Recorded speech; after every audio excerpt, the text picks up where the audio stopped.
Hello everyone, welcome back to my channel. My name is Zach, and today we're looking at Ecomi price and VeVe stuff as per usual. Currently the price is 0.002349 on a down of 7% or 6% over the past 24 hours, and a low of 0.002332 and a high of a 0.002667. So not honestly a very big range today, but that's not the big news today. The Ecomi co-founders have spoken today. I think it's somewhat rare, to be honest with you. I don't think this happens often, so we're going to react to it. Let's have a look. I like the intro, Ecomi. All right, welcome back to another community update. Very special episode today. Oopsie. Take that out. Let's do it again. All right, here we go. All right, welcome back to another community update. Very special episode today, joined by COO and co-founder Dan Crothers, and a very special guest, our CEO and co-founder, Mr. David Yu. Welcome, gentlemen. Welcome. Thank you. Thanks for having me on the show. Yay. No worries at all. Look, today we've got quite a lot to get through, so we'll get straight to it. But before we get started, I just want to issue the same warning that we do every community update. And that is to please be wary of any scams. Please always go through the legitimate Ecomi website, ecomi.com, to find all of our resources, to find our exchanges, any of those things. There are fake VeVe websites. There are no airdrops. We are not listed on PancakeSwap. If we can all continue to work together to put that message into the community, less people will be caught out by it. So just want I wonder how many people are actually caught out by it. That's the fact that they say that means that people are actually getting caught out. That's kind of scary. Out there while we start. And I also, this is nothing to do with what they've said so far, because they've said nothing so far, because obviously they're doing PSAs. I wonder when this background's going to change with Reese, because obviously we have Batman, we have all these figures that we've seen before, but I wonder when this background's going to change. And I think today, Dan, we'll start with you. Just a little bit of insight into the business, why some developments take longer than expected, the interaction between the licensors and our business, and just how all that works so that people are more aware of it. Yeah, no worries. But just before I get into that, can I just do a quick shout out to both of your guys' t-shirts? Sorry, can I just double check that I'm in focus? Am I in focus? Yeah, pretty much. Want to stand up? They're pretty epic. little bit of merch there available. When? I've never heard that one before. when? What? Yeah. Dave, show us your one. You might have to say something so you can. Deep inside. Always. Yeah, big shout out to everyone who does the merch. It's so funny. I've got a hashtag soon, but I wear it all the time, so it's in the wash. So I can't wear it today. Fantastic. Yes. But yeah, just to provide a little bit of insight into what happens on the sort of the licensing and the business side. Hang on, sorry, guys. I'm just going to check. Is my face coming up for you guys? Yep. Okay, cool. Yep. Yeah. So I mean, as part of any business, both David and myself have been in business for 25 years, and the reality is, everything always just takes a long time. Right now, we really are sort of in the midst of this NFT. 25 years. Dan don't look old enough for that. So that's nice one, Dan. Spotlight at the moment. And of course that has given, extra scrutiny to, like, Dan looks like he's in his 30s. So yeah. GG's. Anything around with tokens, and especially when it comes to licensors. And understandably, it's their IP moving into a very different space. So right now, even though we still have a lot of awesome announcements that we plan on releasing, with the current scrutiny around NFTs, that is just taking a little bit longer, especially when it comes to the legal side of things. Normally David and I, we're pros now at meeting these licensors. Everyone loves the product, loves the success, loves the community. And then it goes to legal. and then it generally sort of tends to sit there for a while. So, right. That's kind of on the licensing side. On the development side of the app, anyone who's a coder or anyone who's in development knows that every time you release something, it just goes absolutely perfect. Not. So, I mean, at the end of the day, sometimes things just go wrong, or it gets into testing, and then we think, maybe we need to change it here or change it there, or maybe even some of the external tools or technologies we're using end up causing some roadblocks. So, at the end of the day, we actually move pretty fast as a company. I mean, where we've gone from, we got to keep in mind that it was January when we launched, and we're just coming into May. It's been an intense, wild ride for the past 4 months. I don't think Dave and I have ever got more than 5 or 6 hours sleep at night since then. So yeah, if things don't come out like, every single day, it doesn't mean that, Dave and I have just... And I'll be clear, I don't mind not having an update every single day, but that's because I got a lot of things going on my plate. So I'll happily take 1 day on, 1 day off, 1 day on, 1 day off. I don't need something every day. I know others obviously are in a different position to me, but yeah, when Ecomi don't announce something at this point, like in the night, I'm actually kind of relieved, because the other thing is there is so much to talk about regarding like what people want to see, regarding like opportunities, potentials. I don't need to. I mean, it's nice to, but I don't need to report on something new every single day, personally. But again, I'm the minority here. Most people do want to see something every day. So taken off on a private jet somewhere, we're still here busting our humps to to roll everything out, and we'll cover off a little bit later in the video exactly what some of those things are. Absolutely. And look, I think even more recently, people can see that our development capacity is increasing. We put out in the most recent community update that we've welcomed 6 or 7 new devs now, I think, which is really starting to see that process accelerate, which is really cool. And in fact, the CTO messaged me the other day, and he's like, "Dan, I've got some back-end resources free," and I was like, "Hallelujah." we can start diving in. Absolutely. So we'll see some new implementations and features roll out soon, I would imagine. But we'll cover that. Now, one big community question that we have had since day one is actually about the token buybacks. I believe, David, you might have a bit of an update as to our progress on that front. Yeah, thanks for that. Very good question. What buyback? When? No. I think the question is when buyback. It's the way that Reese knew what was going to come if he said that. Look at him. Yeah, thanks for that. Very good question. What buyback? Don't say that. No. I think the question is when buyback. Where? It's $1 million question. So Reese could just see the incoming flood of DMs, like what, like investors, like holding him accountable and stuff. The ultimate, we got a couple more sign-off coming up from our accountants and legal, and we're really hoping this will be coming in the next 2 to 3 weeks within that period. So exciting time. We've got a lot of things we're implementing to ensure all that process is done correctly. So yeah, and I think naturally you guys will see the buyback happen when the OMI basically just hits into our reserve wallet. Yeah, perfect. And I think, Dave, you were mentioning, Dave, that, really, and just so the community understands, behind the scenes, we're a real business. So, we have to get through, the first quarter, which obviously we've done. Everything's with the accountant now. And, now that we're through that, we're sort of looking forward to getting those underway. Yeah. And I can only imagine with so many moving parts with tokens and gems and NFTs that the accounting is not an easy thing to accomplish. So, I wouldn't want to be our accountant. No way. But thank you to the accounting team. But that's really exciting news. I think the community will be really happy to hear that that's now in the works, now that we're past that optimization phase. So one other thing, David, and this may have come from an Instagram post or two, but we were expecting some exchanges to hit in May. So obviously we're at the end of the month now. Do you want to just give some insight? I can't wait for this. What's the update? And what we're looking to do on the exchange front?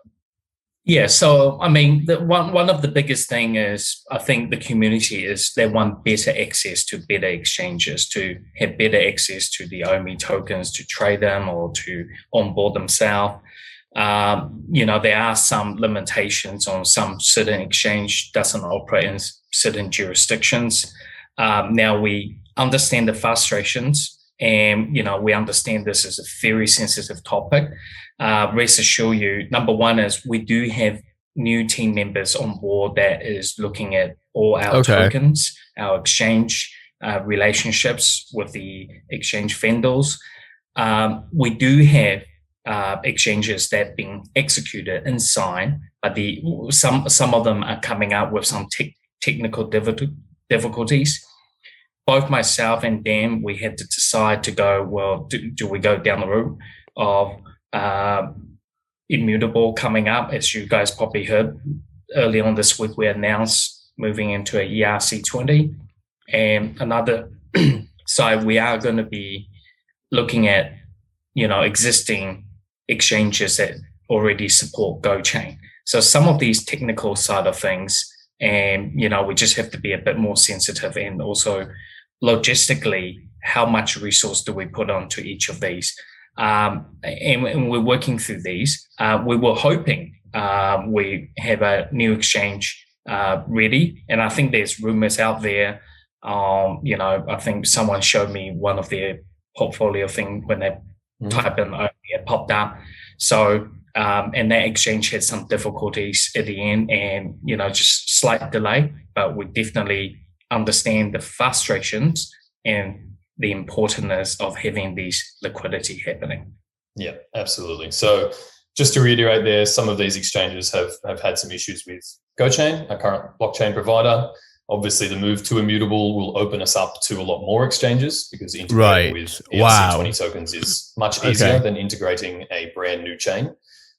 So once that migration happens, we have a lot more options available to us. But of course, in the short term, we are still targeting any exchange that currently lists GoChain, because that just makes it easier for us. So look, I think that will ease people's minds in the short term, and hopefully it's not too long. Let me know, just like ease your mind. I'm very new to all that sort of stuff, so but I would love to hear your thoughts on it, because I'm being schooled by some comments. I mean, some comments are just stupid. I'm going to put it out there now, but not all. Most comments are awesome, and I am listening. I had someone correct me on. So sometimes I say things that honestly, I'm like, it's 1 o'clock in the morning, and I'll say something because I'm tired, and I'll just get the wrong term down, and I appreciate people correcting me. But yeah. Before we are announcing the next listing. And Reece, I mean, if I can just add to the last part of that, I think, as I've mentioned in the last couple of videos, it is, I just don't want the community to think that we are just basically sitting on our butts. I mean, as I say, the last 3 months has been insane. I don't think they're doing that. I think everyone can see now that the drops are running so perfectly smooth, and that was a very intense time to get through for all of that sort of re-engineering. So now that we're back. All of that's kind of done. We can really continue to roll ahead with everything we're doing. Absolutely. Look, I think the vast majority of our community understands all of that, and they understand how hard we are working. And I mean, we've just had one of the biggest weeks of announcements to date, with some of these, which we'll touch on later. So I think everybody can see us working. Obviously, we're trying to bring everything together as quickly and seamlessly as possible, but it's all coming, and we'll continue to work towards those goals. So you did just mention the drops there, Dan, and I think it's probably a good time to dive into those. They have been going incredibly well the last few weeks, but some people in the community seem confused that we're not selling out, right? And I've tried to just reiterate to people that the goal isn't actually to sell out of collectibles each time, and we want some content in the store. So David, as the man who usually decides or has a big hand in deciding the edition numbers, maybe you can dive into that and just talk about the plan we have with the store and how we're. I'm really excited to hear this, because I think pardon me, I think I understand why they don't want everything to sell out, in the same way that I'm actually very happy that things aren't selling out, which is on the basis of general consumers just being able to enjoy the VeVe app, not just people who are trying to hoard the first NFTs to resell, essentially. That content. Yeah. And the reason why I said crypto is because most of the people who are doing that are crypto people. So, you know, it is a very much a scarcity in how we design the architecture behind what a collectible, how many we mint. And, you know, 25 years in trading card, you know, collectible business, I 100% understand why. There's many key areas that we need to consider as a business going forward, is that when you come to a store, you do need to have inventories. Thank you. We have continued to see inflood of, you know, people buying multiple. So we have put pressure on how many commons people can buy. So, you know, one instance, when you restrict how many commons, the sale of commons will reduce. We do have massive events coming up. We have marketing, advertising going out. Right now, we haven't start pushing our ads. Once we start pushing ads, if we can I just say, I'm sorry I keep interrupting, but I am reacting to a video, and that's sort of what you do in it. You analyze what people are saying and stuff when you're doing this. At least I try to.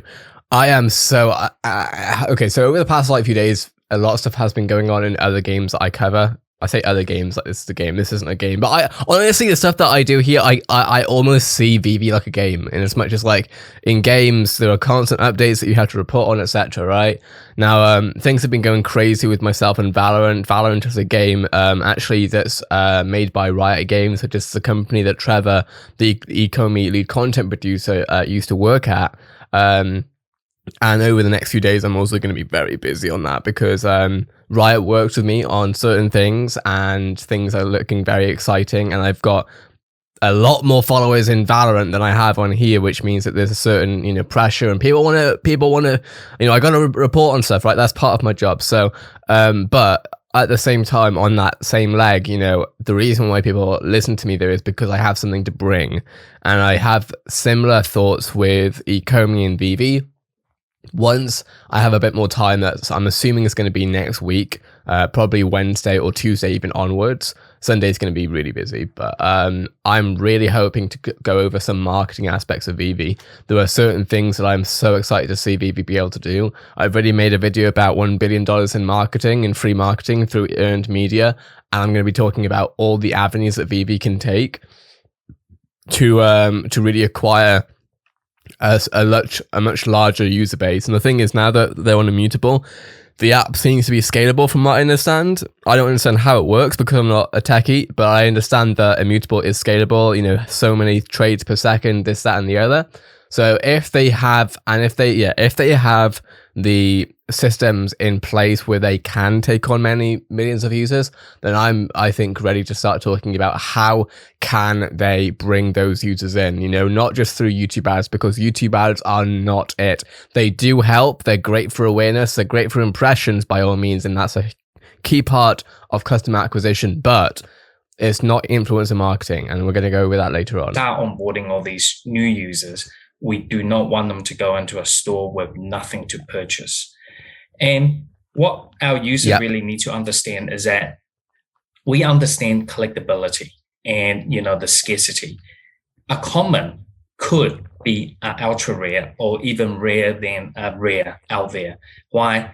We will eventually retire these collectible once they don't sell in certain time period. So we do, and I think coming up, we might even put little signs to say this is a time release or something on it. People understand. We never designed the business to be a sellout on every day, every drop. Even the largest retail fashion, Supreme, for example, you know, the key product sells out and they will always have merchandise when you still go into the store. We need to practice that. That's good. And I'm so glad to hear that. I also see a massive, you know, secondary inflation. And, you know, it's our job to ensure when we onboard new users to VeVe, they are getting a great experience instead of they are constantly being priced out and constantly feel that they're over-exhausted, try to work the key elements that we take into consideration before we just go and mint. So please do not think if it doesn't sell out, it's a bad thing, or this is a... It really does make me wonder, and this is no shade to anyone at all, ever. I never intend shade in general. You it does make me wonder how many people who are complaining about that have ever run a business. And maybe, to be fair, I shouldn't even gatekeep that, right? Because I suppose most people haven't run businesses. You know, most people are employed by other people. But that's why I would suggest as well watching my videos, because I've spoken about this, right? I've spoken about how, you know, they need to, if they're going to bring on, if there's going to be tens, if not hundreds of millions of users, they need to have a reason to be on the app. You know, there aren't tens of millions of people who are like us, most likely, who are into crypto, who are, you know, we're the early adopters, but there needs to be the mainstream audience that can enjoy VeVe for the app that it is, rather than having to be, you know, trying to get on, you know, every single drop at most inconvenient times, etc. People need to, as David said, be able to essentially walk into the shop, this time it's an app, walk into the shop, see something they like and be able to buy it without everything being sold out, because what's the point otherwise? This is it over. This is a nascent industry we're in. We are just entering into something quite exciting, and we want to make sure everyone has a chance to own something. Absolutely. Yeah, I used a similar example. You know, if you walked into a hobby store or a gaming store and the shelves were empty every time you walked in, you'd walk out. You'd stop going back. Yeah. You know, there's no need to go there, right? And I think that our store needs to be treated the same way. And yes, it's exciting to sell out, and everybody then assumes the value of their collectible is now higher. But from a new user perspective, there has to be content in the store, especially as we're onboarding. So I think that's and obviously this is a weird one, right? Because I suppose, you know, the whole premise of VeVe is premium licensed digital collectibles, right? But I think at that point there's different markets, right? Different customers, different markets, right? Within VeVe app specifically. So you have the ones who are collectors, the ones who really want to have every single Batman in the set, right? You have the crypto people who are just in it because they want their coin to go up, right? And I understand that too. Although it's not going up anytime soon, all right? It'll go up, probably, not financial advice, but yeah. And then then there's the tens of millions of people who aren't in that category, either of those categories, right? And those are the people who are going to buy stuff, and a lot of stuff, right? And they might not buy the highest, you know, they might not buy thousands of dollars worth of stuff at the start at least, but over time, most likely will. And they, you know, say a Disney fan or say any IP fan, say I call up my friend and say, yo, you should install this VeVe app. They're like, why? I'm like, try it out, see what you like on it. So they try it out because they trust me as a friend. And they go into the VeVe app and there's nothing for them to buy. Well, they're probably A, going to be a bit annoyed at me because why did I waste their time? And B, they're going to have a horrible impression of the app because, you know, when they took the time out to actually install it, which, let's be honest, I mean, it is just installing an app, but at the end of the day, you're taking someone's time up. They're not going to, you know, they're going to have a bad impression of the app. So you need to have a store that people can actually use. Otherwise, what's the point to most people? Good thing to touch on and just to remind people of as well as we move forward. And ultimately, I mean, with all the brands and licenses we have on board, there's a lot of content coming. You know, that there will be truly something for everyone, and I think that opens access to all fans and fandoms. So it's a crucial part of the ecosystem. Now, Dan, another crucial part of the ecosystem is obviously the OMI token. Everybody is wondering what the plan is there. We are desperately trying to return utility to the token. And obviously we've been trying to deal with an MTL or find the best system for that. And now that VeVe is becoming an open ecosystem, which was not part of the original design, we're going to offer some new implementations for that. So do you want to dive into the new token utilities and how people can interact with that? Absolutely. So, as I mentioned earlier, behind the scenes, David and I are always working on, multiple aspects of the business. And obviously a key part of that is around the token utility. One thing that I'm actually really excited about is that in the secondary market, we will very soon be opening that up to OMI listings. So to really add that extra utility to the OMI, sellers will have the option to either list in gems or an OMI or in gems or OMI. Now, some people might be saying, why are we keeping gems in there? Well, for the reason being is that this is a mass market product. Now, one of the cool things about the ability to list your items in the secondary market in OMI is, number one, you can choose, I only want to deal with OMI users. And why? Because it's going to be great for the ecosystem. People will be buying, selling, trading. You want to get that golden moogly in the secondary market. Maybe that's way easier for you if you have OMI, or if you've been collecting OMI over the past couple of months or years. So that's really cool. So the way that's going to work is that you can list it in OMI. The user will then come in and click buy. If you have decided that you want to you want to give the offer of either gems or OMI, then the user will be able to choose at that point of purchase in the secondary market. However, let's just say that they're going to be purchasing an OMI. It'll be very, very simple. They'll basically hit the buy now button.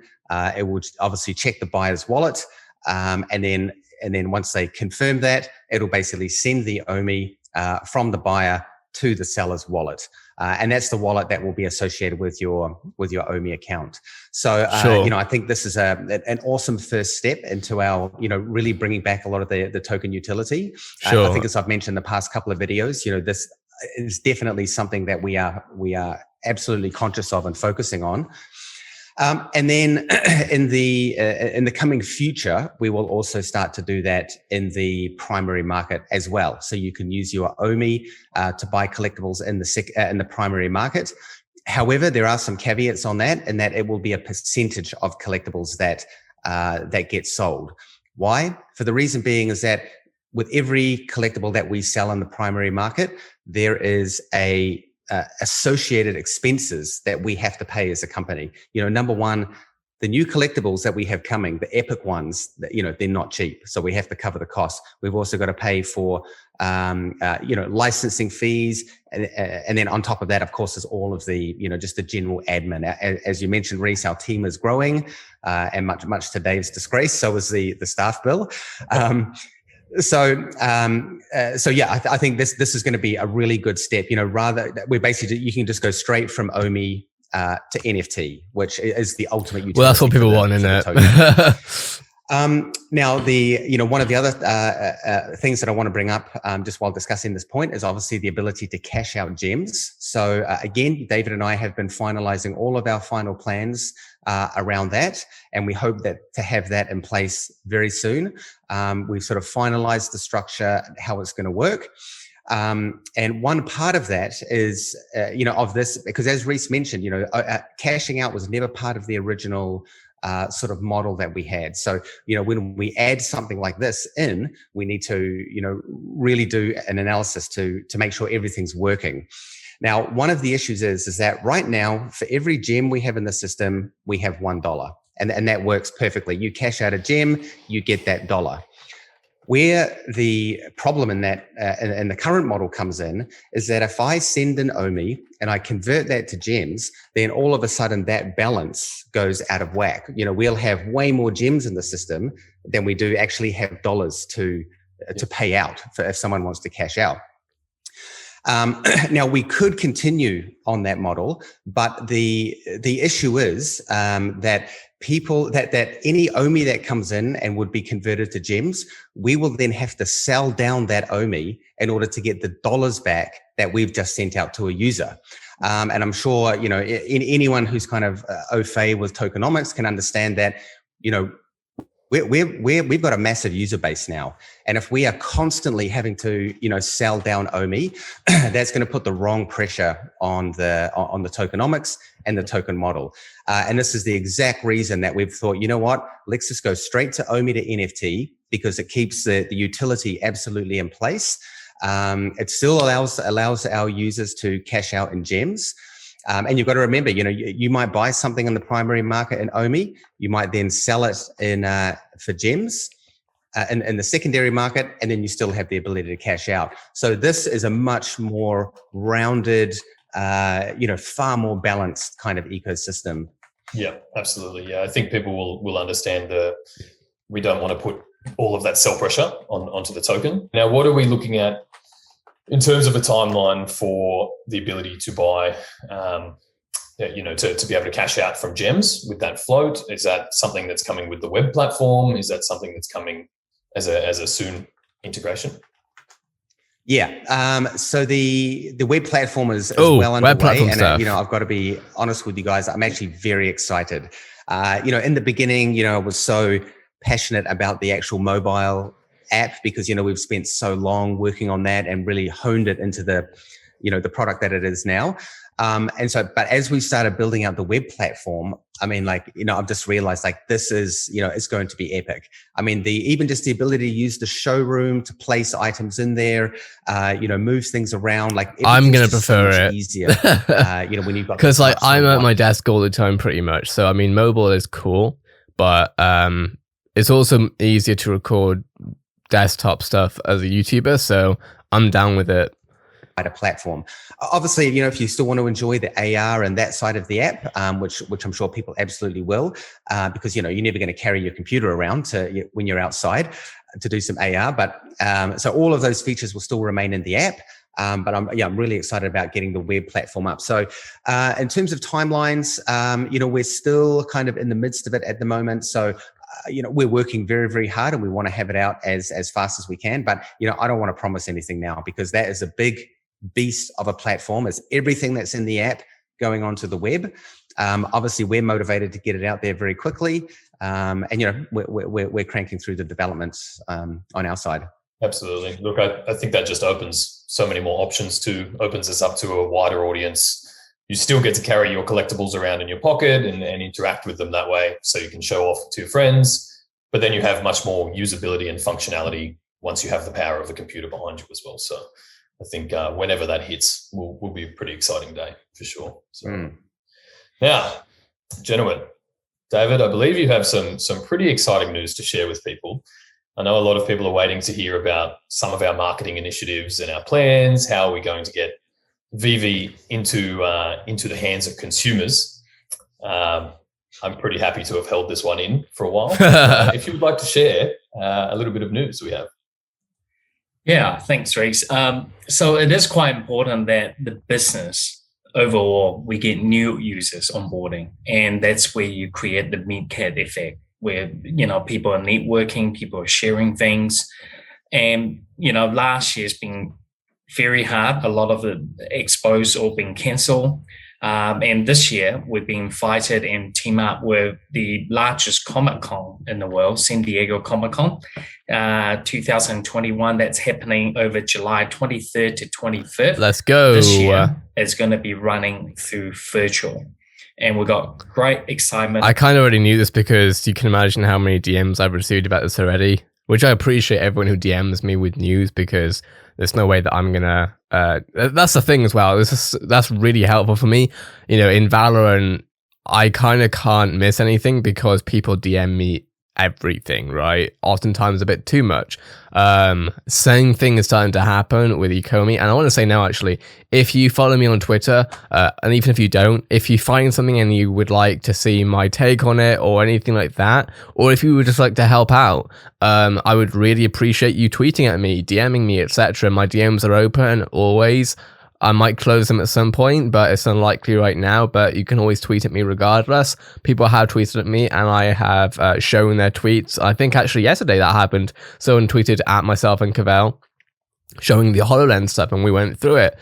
So yeah, definitely do tweet, because I learn a lot from you lot. I really do. I appreciate your whole lot. It's very helpful. Having said that, I knew about this, like I said, because I got DM'd a lot about it already. A lineup of products that will be launching exclusively for the show.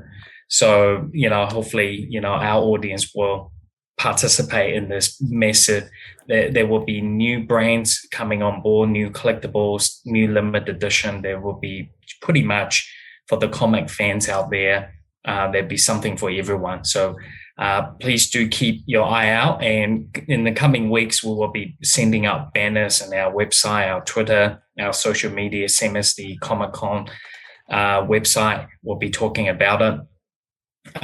It will be virtual this year. So what other way better to really buy NFT collectible through VeVe on the show? So looking forward to it. Absolutely. And some of our very astute community members found the Comic-Con exclusive tag the same way we do first appearance or first edition. Will we be seeing some CE tags for this event? Yeah, definitely, and hopefully that's awesome. You know, we're still lining up the collectible, because I believe that they've actually spoken about the potential of this, so we're finally seeing it sort of come through now, which is awesome. So many studios want to participate. We do want to fine tune and select the best items to go on sale. So yeah, they will have a San Diego Comic-Con or event exclusive on it. So do keep an eye out. It could be a VeVe exclusive, a VE on it. So yeah, we're quite excited to bring that out. Absolutely. Oh, that's definitely a motivator for people to join the conference. So I think. But plus, also, Reese, if I can just add to that, you know, obviously Comic-Con, especially San Diego, you know, that is literally the biggest event when it comes to pop culture. So, you know, as well as all of the, you know, awesome stuff that we're going to be announcing, it literally exposes VeVe to literally our core audience when it comes to pop culture. I mean, there's still, you know, I mean, like, you know, we've got 300,000 odd users. But, you know, at the end of the day, there are millions of fans out there into pop culture. And where do they all go? They go to Comic-Con San Diego. So this is going to be, you know, a massive amount of exposure for the product. And to be honest, this is also the reason why we want stock in the store. Because, you know, there's going to be a lot of new users coming in. And that's obviously we want them to be able to have cool stuff that they can purchase. Absolutely. Oh, and just to be able to hear the name, download the app in a matter of seconds and start to explore VeVe. We want to be able to have that impact on the new user base. So yeah, I think that's, you know, that should get some miles going for sure. So gents, this week we had some huge announcements. Mr. Ron English coming on board. I know we've been holding on to that one for a while. And David, I believe you have a bit of prior history with Ron. Do you want to dive into how this came to be and maybe share some details about the release as well? Yeah, I mean, it's amazing announcement, and it's what most audience doesn't understand is that these things takes number of years to QA together. When you find a great project, you need to dive in. You want to bring out different levels of collectability. I mean, Ron's going to be bringing in his immersed world of collectibles and figurines that he has designed. I have known and collected of Ron's work since 2009. Wow. I started with One Piece. You know, like any collectible things, the taste is very different. Ron is a very propaganda, street artist, pop art. And what really intrigued me with his work is, you know, I find things interesting when that product or that artwork speaks to me in differently. And when you put a group of them together, you know, they become a topic people talk about. People want to know what is with this artist. This Ron series that we're doing, we're not just releasing this one-off things you saw on the news, on social media. We're going to be bringing things that's going to be a lower price so people can have access to it. But this specific piece I'm going to be showing you guys today is going to be amazing. So number one, for all your diamond hands out there, I mean, we need to give you a pair of gloves because it's so dangerous. If you got a diamond hand, you pretty much have to put this on or you're going to scratch it. Okay? So I love the props. That's great. I see David wearing these. He wears these all the time. Yeah. Wow. Here we go. That's so cool. So it's fully chrome. It's quite heavy. So you don't want to scratch it. It's almost like a mirror. Like I say, you do want to have a pair of gloves if you're a diamond hand. Yeah. Here we go. So it's a solid sculpture, right? We're talking. Yeah. And this one comes in a beautiful big box. Inside, it's going to have a certificate, have your own number signed by Ron. And more importantly is that it's going to have your blockchain ID for your NFT. Now, something I really want the audience to understand, myself and Dan, we got into this business doing NFT. This non-fungible is not just really about tokens. Artwork can be a non-fungible. And this is just a way for collectors to have a piece of real artwork in there. They also have one in their mobile phones or tablet. They can walk around and show it to their friend. And I'm going to expect that we're going to see a lot of great photos of this rabbit grim, basically in many, many famous places and share through socially. It is going to be 100 silver cron and 100 gold one. They will drop in different days. We haven't decided on the price and how we're going to do it, if it's going to be raffle or if it's going to be some sort of website exclusive. So we're working on that. And when the time, is ready, we will be announcing it. And it is very likely we will drop a couple small other releases from Ron's run to the public before this. Okay, amazing. And I'm probably right in assuming that not all of Ron's works will come with a physical piece, right? We'll be doing digital only releases as well. Correct. Perfect. Just you did just touch on the edition numbers we're doing there. Do you want to just give some people a bit more insight into how we do choose, which collectibles become ultra rare or which ones become uncommon, how we decide on the edition numbers, that kind of thing? Yeah, it's a great question, and to be very honest to every collector out there, there's no most favorite and least favorite. If we were going to do that, we'll be releasing one piece every week. Everything is going to be rare or ultra rare. It's very, very hard for myself and Daniel to sit down and try to piecemeal everything together. This week's drop is amazing. Every single one is the first appearance. And every single time we want to try something a little bit different. And you've seen it in season 1. The whole idea of season 1 is that we try and be edgy and try a brand style and the lower pricing, something for everyone. And the ultra rare and the rare, they don't just really get produced simply because they look better or they don't. The fact that is that they all first appearance. If this week's drop, we only have one first appearance, and that they could be ultra rare. It really, we choose them based on popularity. That's what we know from our licensed partners, what is selling well, and basically we ensure that mintage run satisfy everybody. And it's no good if you have the most famous characters and you only mint 500 of it, because you're just going to have 35,000 angry customers going, well, I want one. And we really do want to ensure that, the inflation, like I mentioned earlier on the video, is that price doesn't just get out of reach overnight. No collectibles basically should be priced at one price and become inflated next day. If it does, it means myself and Daniel, we priced the collectible wrong. We should be pricing at $5,000 each for all these ultra rares. They should not be like that. They should be, accessible. And I do understand, there are many, many ways of people collecting the serial number, the edition numbers. If they like Batman, black and white, they go for all that. And coming up, many, many more releases we got coming. They're all going to have different type of run. As we mentioned, right now the commons are larger run because we do have to get ready for these big events that we have coming up. Yeah, absolutely. And you did touch on this earlier. For anyone who has been around since VeVe actually launched, they've probably seen a lot of different pricing iterations and different edition numbers. And do the both of you feel like we've learned the lessons we needed to in season 1 and we're more prepared for it now? Yeah. Well, when we still got a few collectible we haven't released, right? That's a secret rare. We got the Ghost Trap, and then you want to talk a little bit about our experience.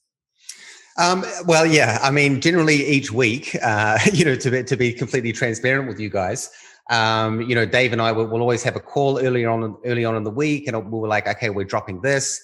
And then every time, I've got one idea in mind about what the additions are, and then Dave's got another idea.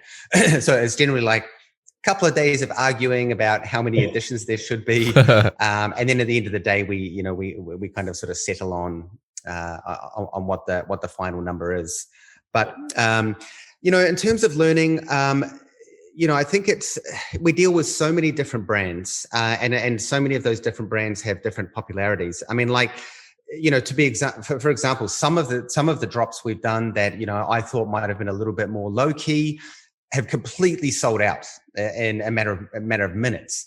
And then other drops that I thought, wow, they're so cool that they're going to go, and they don't sell. So at the end of the day, I mean, David and I mean, I'm not really including myself in this. David's the collectible expert. But, we base it on a lot of different things, including what's happening out there in the real world, how many of those collectibles might have sold in a physical version, how popular the artist is.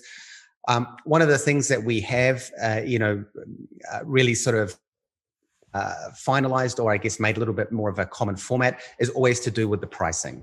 And I'm not saying that, the pricing might be a bit different in the future, but for the most part, if you're going to get an ultra rare, it's going to be 89. A common is going to be 39. And this is of our premium line statues. The very detailed stuff like, what we're seeing in the last drop of DC. And then we've got our other tier of pricing, which you would have seen in Cryptkins and Tokidoki and so forth. So will the edition numbers continue to change? 100% more than likely. And, even as we get on more and more users into the platform, we have to remember that when you're dealing with a global audience of billions of people, that is going to have some effect and some impact. And I've had a few conversations with people in Discord around this as well. We can't be offering 5,000 Batmans, on a worldwide audience when we potentially have millions of users in the future. Exactly. Yeah, absolutely. And you just touched and the on worth there, will go up as well. Like, I know people are like, well, how will the worth go up if there are more? Well, remember, the worth is based on what buyers are willing to buy, right? So if there's 1 million more people, 2 million, 10 million more people who want to buy something, I mean, yes, there's more people, there's more collectibles in the marketplace, and obviously there's an equation to be done there math-wise, but the more people who want this stuff, the more people this is important to, the higher the value this stuff gets. We really do have a lot of different types of collector or fan, whether they're here for a specific brand or, and everybody operates within their own price points and comfortability there. So it's really good to be able to offer a range of collectibles from a range of price points and open that experience to as many people as we can, really. So that's it's a good little bit of insight there. So I'm sure people will appreciate that. And you also shared some good insights this week, Dan, on a bit of a panel with Kevin Smith, the man. And yes, this was put on by Rand & Cohen's parent company. Is that right? Yes, that's correct. So Rand & Cohen, or RNC PMK, they are our PR company. Really, really top group of people over there. I love meeting with them every week because they've got just so many good ideas, and just, amazing that they can have just got such good reach in so many different areas. So, their parent company was basically doing a live panel to both, their internal team, their wider sort of customers, and then also sort of agencies and so forth that they're involved. Why? Because everyone wants to know, what's going on with NFTs, and more importantly, how can they start to get into that space? So, of course, I was saying, well, VeVe is the best way to get into that space, but of course, but really the whole thing around. And we react to this. We watched the entire thing. I think I put it into 2 videos. So the panel was really just about. Just educating people a bit more about, how brands can move into the space. And it was really cool that, the guest of honor, so to speak, was Kevin Smith. I've obviously been a big fan of Kevin Smith, since way back in the Jay and Silent Bob days. And obviously, he's been a very successful director, and artist and so forth. It was cool. He was just basically talking about his experience, with NFTs. He's dropped a few things in NFTs, and, where he kind of thinks it's going in the future, and what artists can, and film directors like himself can sort of expect to gain from it. Yeah, it really is a testament to just how much the NFT industry is making it into mainstream awareness. And we're day one here, even with what we're doing, but the whole industry, like the capabilities of non-fungible tokens and what they can be linked to. And it's going to be pretty incredible to watch the whole industry evolve as we move forward. So, and what a great event. Am I right in assuming that was targeted more at the industry as opposed to the individual? Absolutely, yeah. It was more, well, at least that's my opinion, yeah, that it was really a panel about how to educate, I guess, kind of more of the key people out there who ultimately are going to be selling these, or at least advising their clientele on, how to move into the NFT space. Like I mentioned, there are a bunch of agency people there, and obviously they're working with their own clientele on moving into many different areas, and obviously NFTs sort of the hot thing right now. Absolutely, yeah, and I think we'll continue to be. We're only going to see the ongoing digitization of industries around the world, and non-fungible tokens provide that access. So it's an exciting time to be in it, that's for sure. So all right, what else do we do this week? I can't stop yawning, and it's nothing to do with this because the news on this is awesome. I'm just tired because I've just been covering so much news on different topics lately, including, of course, Ecomi Veve stuff. So 20 minutes left. 20 minutes left, and I'm going to segment this into different parts, like, talking about Comic-Con, talking about sellout prices and sort of tokenomics and stuff. So, of course, we announced that we are moving to Immutable, which I am a very happy chappy about. Do you want to dive into that, Dan, and just give us some insight into the decision and what people can expect? Yeah, absolutely. This has been a long time coming. David and I have been, meeting with all of the top players in the space, and we're sort of blessed enough at this time in 2021 that there are a lot of good options out there, and it was very difficult to kind of choose who might be the better one.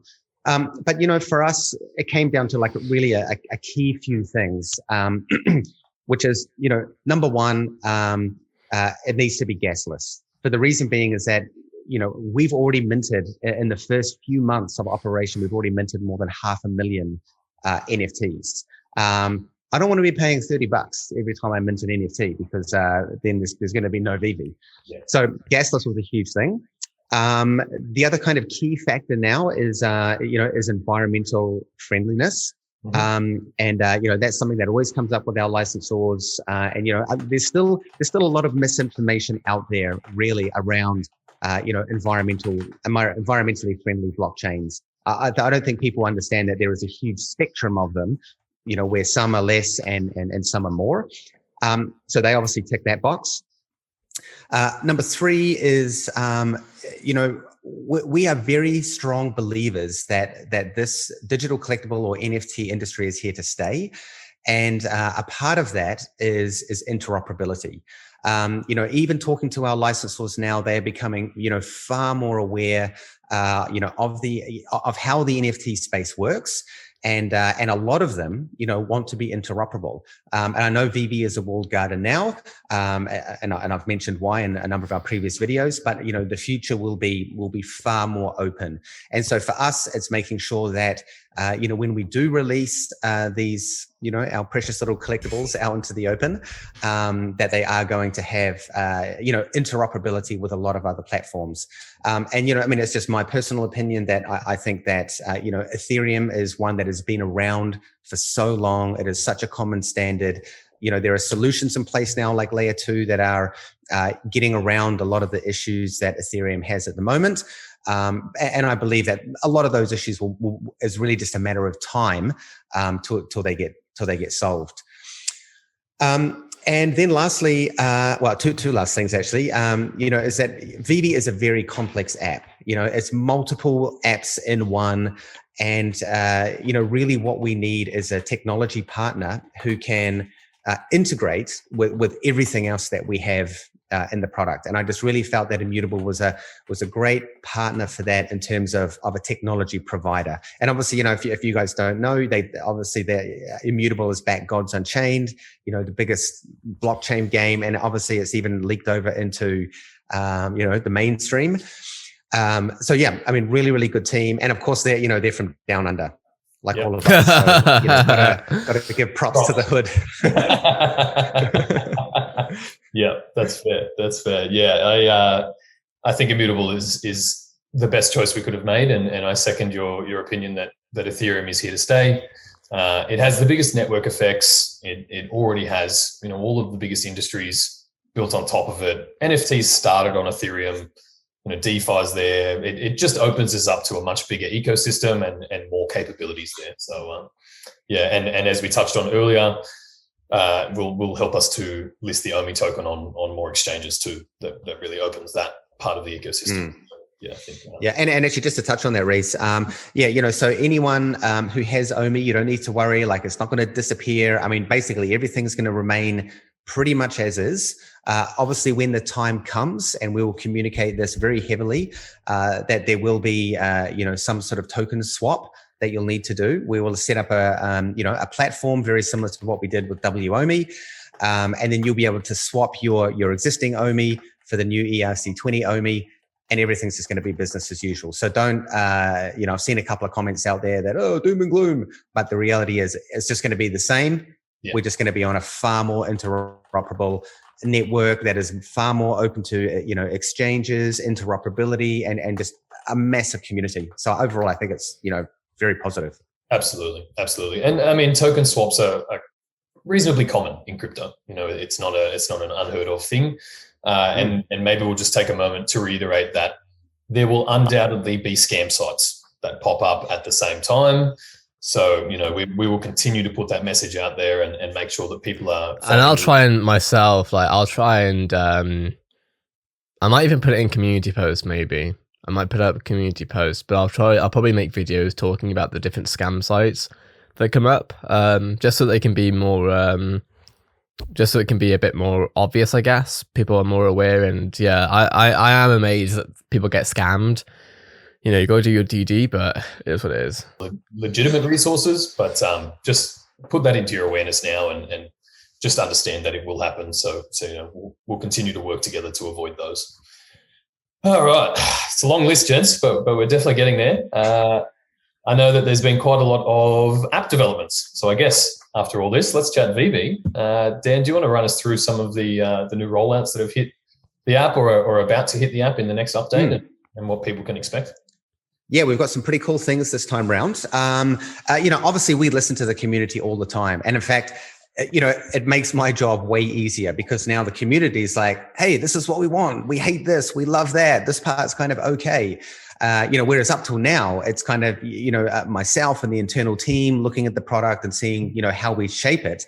But having the feedback from the community is very, very helpful. So, and this itself is also very common in game dev, is that, the team will actually, I definitely know this as someone who works with Riot on early access stuff. So when new content comes out, oftentimes I'll be, I'll play it beforehand to show my community on Valorant Hub and stuff. And when they release new content, oftentimes, they even ask us for like bug reports because, when you have say 1,000 developers or even less than that trying to find new stuff, new bugs or whatever, that's going to be different to when they open it up to content creators, and then it's going to be a whole different thing when you open it to the entire audience. So as an example, say you release a new map, for example, 100 people in the dev team might be able to find some bugs, will find some bugs, and then they'll be fixed before it hits public. But when you have millions of people playing that new map, there's a higher chance of people finding stuff fast regarding bugs. And I think it's probably a similar thing here where, once they open it up things to the public find stuff that needs to be changed, stuff that they have feedback for. And of course, that's more than the internal team can do. So, and if something's not right in the app, I basically hear about it probably 0.01 seconds after it goes live. So, very, very good, live feedback. Yeah. So one of the main things that we have coming out in this new release is around the market and just how easier how difficult it is now to, perhaps find what you want. So one of the main changes coming in the next update is when you go into the market and you click on browse, there's never one of anything listed in the market, in this day and age. So when you click on a collectible that's listed, you come to what we call the multiples page, and that lists every single edition of a particular collectible type. Now, one of the recent updates we made in the last update was that we've sorted it from lowest price to highest price, because previous to that it was just a complete jumble. Now, obviously, we've heard from the community, and even when I was in the app, I was like, what was I thinking? So now what we've done is we've broken that page up into two different tabs at the top. So number one, you can browse by default from lowest to highest, all the buy nows. And then in the other tab, you can browse lowest to highest price of all the auctions. So, even just testing the app this morning, it just makes it so much easier, so much better to find what I want. I don't want to do an auction. Boom, I'm straight there in the buy now. The other feature that we've added into the multiple listing screen is the ability to sort by, drumroll, editions. So you can now sort by edition. I know that's something that the community really wanted. As Dave mentioned before, even both of us know a lot of people who literally just collect one edition number. So this is going to make it super duper easy to go through and find that edition you want, whether it's buy now or whether it's auction. Is there a way, just quickly, is there a way to be notified if a edition number you were looking for is listed, or is that something that we can add down the line? Yes, we can absolutely add that down the line. Right now, our notifications module is actually undergoing a rebuild. Some of the community out there may have noticed that they don't get as many notifications as they used to do. But the reason being, we built the notification system for 20,000 users.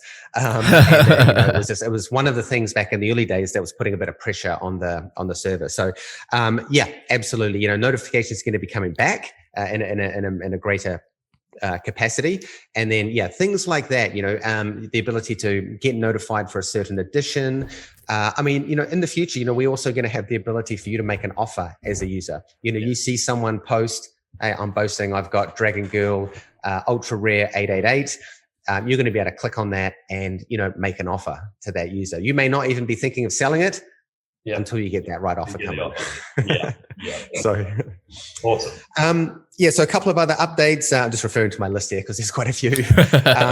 So as users know, we recently put penalties into the market. It was something that we never really thought we would have to do in the first place. But in the same way that dog breeds get chastised, it's only ever sort of 5% or less of that community that, let's face it, has been a little bit douchebaggy. So, in order to protect our sellers and protect buyers, we added the market penalties in. So you don't pay for a listing, you do outrageous bids, you generally just try to disrupt the whole kind of market. You're now going to get blocked. And that's already been in place for a couple of weeks now. And, we've just seen it's had an amazing impact. We get very, very few complaints now about people doing crazy bids or whatever. That's amazing. Now, one of the issues that came up as part of that is that if you were bidding on multiple auctions and then you were locked out because you didn't pay, and the other auctions that you were bidding on then ended and you won, you obviously weren't able to pay for that, and then your market block got extended by a certain number of days. So what we've done now is we've just limited it to it'll only ever be 3 days. To be honest, it actually doesn't really happen very much now. I think our users out there are very aware that, that there are penalties in place. And as I say, for the most part, it's not, 95% of the users use it in a legitimate fashion. Yeah.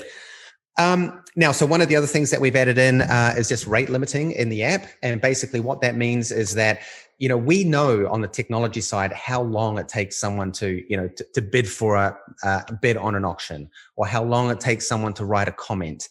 And so the whole idea with the rate limiting is really to minimize the, people who are trying to, and again, this is the 5% looking at you, who are using bots or using emulators, to try and get gains.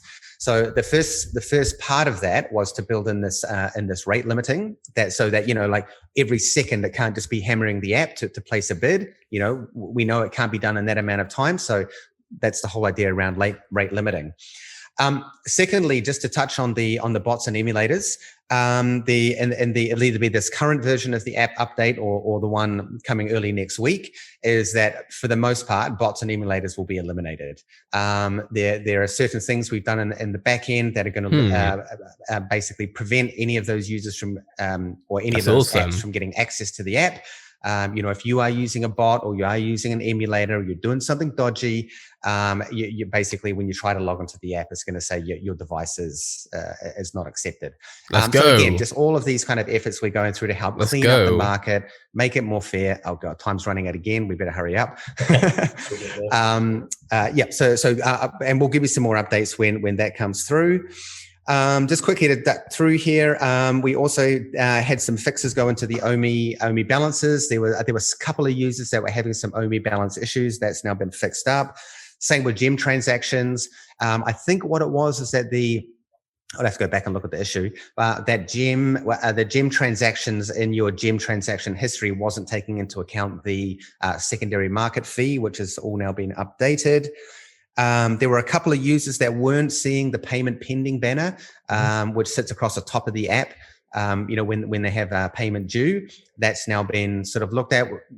We're straight up going through all the bug fixes now. It was only a couple of instances that we were able to reproduce that, but made a couple of changes there. And that's pretty much it for what's coming out in this next update.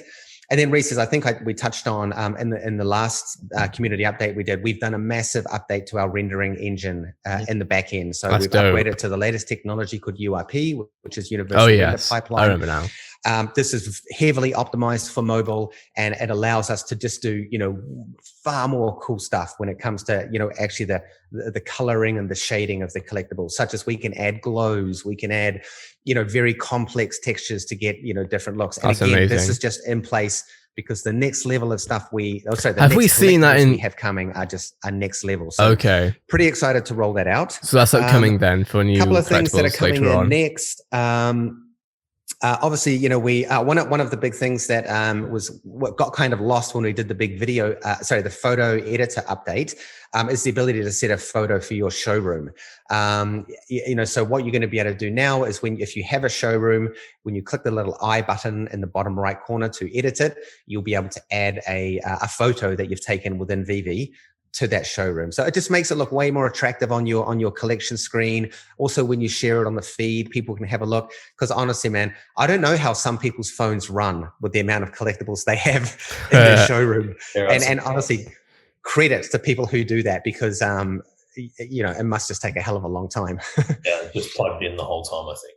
Just to exactly. A couple of other quick things. Progressing really well on the accessory side for the showroom. That's awesome. We've the devs are doing the last little screens that are involved. Trevor and I have also been working on the showroom V2, which is the just a much better looking showroom. And honestly, I can tell you guys, you're going to be hopefully, like I was, just blown away. I mean, it just looks so awesome. I think Hello K might have done a video with Trevor today, so we're going to look at that as well. Hopefully, maybe they speak about the showrooms there. Posting a photo on VeVe.me in the next sort of day or so of the first sort of like how your showrooms are going to look in the VeVe. So yeah, keep an eye out for that. It's just one little render, but I had to share it because it just looks really, really awesome. How long is Hello K's video? And what else? How long are they going to be reacting to more stuff? Obviously, as I mentioned earlier, the web platform is coming along really well. Really looking forward to getting that out because, as I say, I think the experience, have been able to go between mobile and go between web. I think it's going to be really, really. Just advantageous to our users. Absolutely. And so the first iteration of the web platform is more or less what you see in the app, right? You'll be able to use the same sort of features and just use it on the web. Well, yeah. I mean, you know, the web platform and the mobile app are basically the same product. The only thing is 1 hour, they're 48 just minutes. two different interfaces. Bro, why are all these? Why is every reaction video I do? Why is every video gotta be over an hour? Jeez, I mean, it's awesome, but I got other thing to do. So everything that's delivered to you is all been delivered from the same back end, so to speak. So yeah, ultimately they will, for the most part, be the same. Nice. Oh, that's a big mouthful of things that people can digest for a little while, I think. But yeah, everyone can see what's coming. And look, just before we sign off here, lads, to both of you, what are you the most excited about coming out soon? Is there something in particular that you feel like we'll get to a bit of over another hump, perhaps? Once this thing comes out, we'll look ahead to the next thing. Is there a moment there? Well, Reese, you know, we can't talk about any of the upcoming collectibles, so I can't really even answer that. Fair enough. David, anything feature-wise then that you're looking forward to? Yeah, I mean, the web version is going to be amazing. Really looking forward to it, and I think a lot of we're going to be opening up new categories once the website comes out and the mobile. I mean, we're on second quarter Q2, so I really hope our audience really understand. We just need a little bit more time. The loading issue we had for the first season collectible took a lot of our resource, our talents, and thanks to all our team members, engineers, especially our CTO, pretty much everyone was working around the clock to get this fixed. We're nearly there. So now we've got other holes that we are patching up. We hear you. Major things on our thing, really about the OMI into the app again, the exchanges. And Trevor's doing a fantastic job. Brenning, I think we got 80 or 100 beautiful collectibles on the work at any one time. So it's going to be amazing. Like clockwork. I think what I'm really looking forward to, one more thing, is that we are going to start to regionalize a lot of contents from different parts of the world. So I think our audience from France, for example, is going to be very happy. We got Greater China market, we got Japanese content, Korean market. We got a mixture of cool stuff on the work. And please do keep in mind, a lot of the stuff that you see today that is in the app has actually been in the works for a number of years. Some of these licensors we have been working with for countless hours, between myself and Dan, we travel to see them. And to get it all perfect, to get it to where it is today, it does take a lot of energy and a lot of work. So we just need time to breathe a little bit more. And we're very excited, and just stay on and believe in us, and we'll show you what we've got coming. Awesome. All right, well, with that, I'm going to finish it there because I did not realize that Hello K's video is 2 hours long. These reactions are going to be the end of me because I'm not only trying to do reactions, I also want to do, analysis,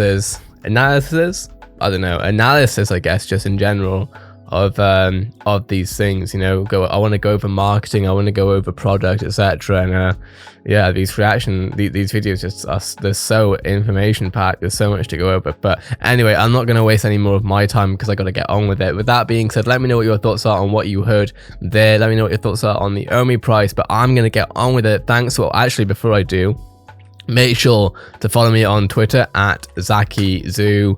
I cover a lot of stuff on here, as I say, OMI and Ecomi. But with that being said, thanks for watching, have a great day, and I'll see you in the next video.